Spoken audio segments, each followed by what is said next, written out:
Alright, so before we get into the video, we're going to be talking about the Tisha Torres versus Angela Hill post-fight review. So Tisha Torres dominates and defeats Angela Hill by a unanimous decision.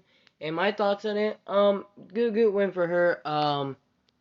Not a good look for Angela Hill. She's now 13-10. I think she needs to retire now. Um, I just don't know, man, about Angela Hill. I'm about done with her. You know, I'm always gonna be like a bit of a fan of her. I'm gonna respect, like where she came from. Being one of the first black women to be, to be like in the UFC. I do respect that. Probably one of the only ones. Uh, but I just think I think it's almost time for her to be done, man. It's just, I think she's done, man. I just don't see her really succeeding in the UFC. I just think that she just needs to get cut and just maybe do something else. Maybe go to like the one championship or something. I just don't think the UFC is for her, man. But like, congrats to Tisha Torres, and on to the video.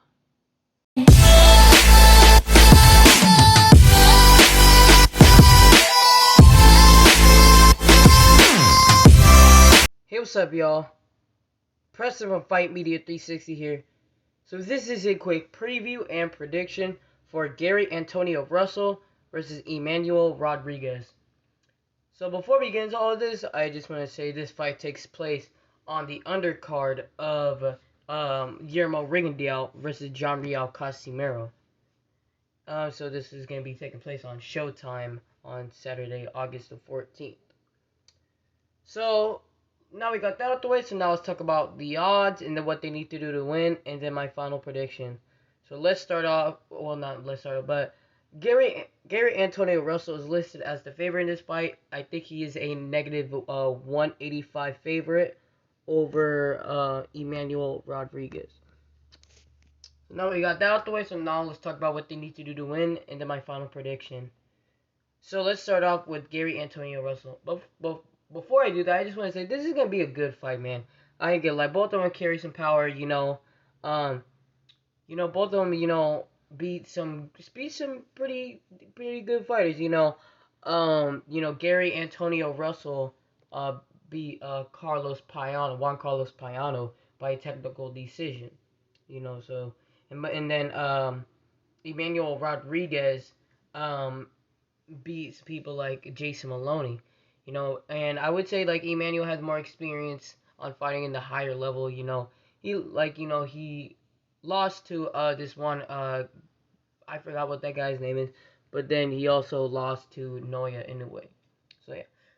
So now we got that. So let's talk about what they need to do to win. Then my final prediction.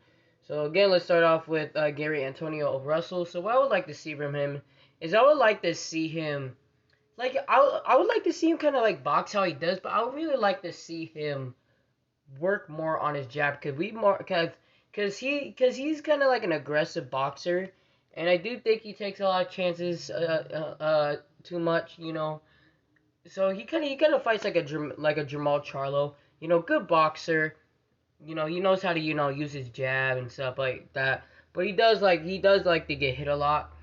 So he definitely needs to work on using his head movement and kind of like using your jab and kind of like time your shots on Emmanuel. Make sure you don't get hit.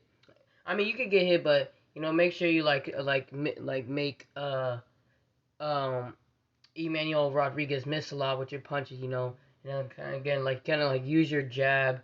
You know, just more like kind of like use your jab in this fight, because he does use his jab. He got a pretty good jab, but I would like to see him more in this fight, and I would like to see him kind of like punch and then get out of the way more often, instead of like standing in the pocket more, because you can't just stay in the inside against somebody like Emmanuel Rodriguez, because you can't get. I'm not saying you would get slept, but you can get hurt, and both of them are pretty good boxers, or pretty solid boxers. So he definitely needs to kind of like make Emmanuel miss. and then kind of like land your shots before he does. So that's what Gary Antonio Russell needs to do to win. So yeah, so now for Emmanuel Rodriguez, what I would like to see from him is kind of like with Gary. I would like to see him, kind of like box like how he does, but I would really like to see more head. Again, I would kind of like to see more head movement of Emmanuel, because Emmanuel doesn't like to use a lot of head movement. He does get hit quite a lot, you know, and also I would like to see him move his feet a little more. Yeah, he beat Jason Maloney, but Jason Maloney was having a lot of success in that fight. Um, you know, but because like he wasn't moving his feet around in this fight, so he definitely needs to move his feet around. And kind of like what I said about Gary is kind of like beat Gary to the punch. And make sure you don't try to fight in the inside against Gary, because that's very dangerous, because Gary does have a lot of power, so you can't get slept by Gary. So you definitely need to like work on your jab and kind of like fight in distance.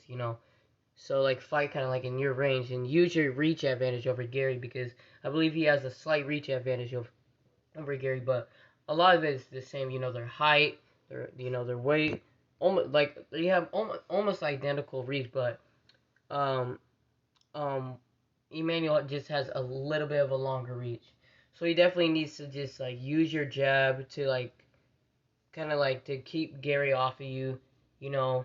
Whenever he comes in, make him pay, throw combos and then move out the way, and kind of like just work on your footwork in this fight, and pretty much just impress the judges by that.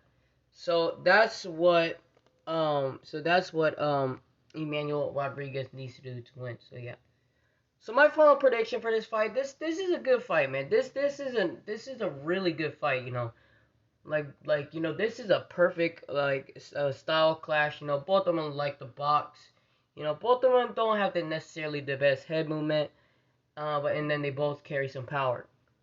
But if I would have to pick one, I probably would have to lean more towards Gary Antonio Russell by a knockout in the mid rounds. Reason why is because kind of like what I said about Emmanuel, is that he likes to get hit quite a lot. Gary does too, but Gary has a little bit better of head movement than Emmanuel. So like I feel like he would just get caught a lot, and I do think that Gary is gonna really try to tag that body of um of Rodriguez, and I just think that he would just bully him and just overpower him, and I just think the boxing skills of Gary and the power of Gary would just really make things really really difficult for Emmanuel Rodriguez. So that's why I picked Gary Antonio Russell to win this fight by a stoppage in the mid rounds. So yeah. So that's my final prediction. I got Gary Antonio Russell by a stoppage in the mid rounds. Make sure you guys like and subscribe. I'm Preston from Fight Media 360, and thank y'all for watching this video.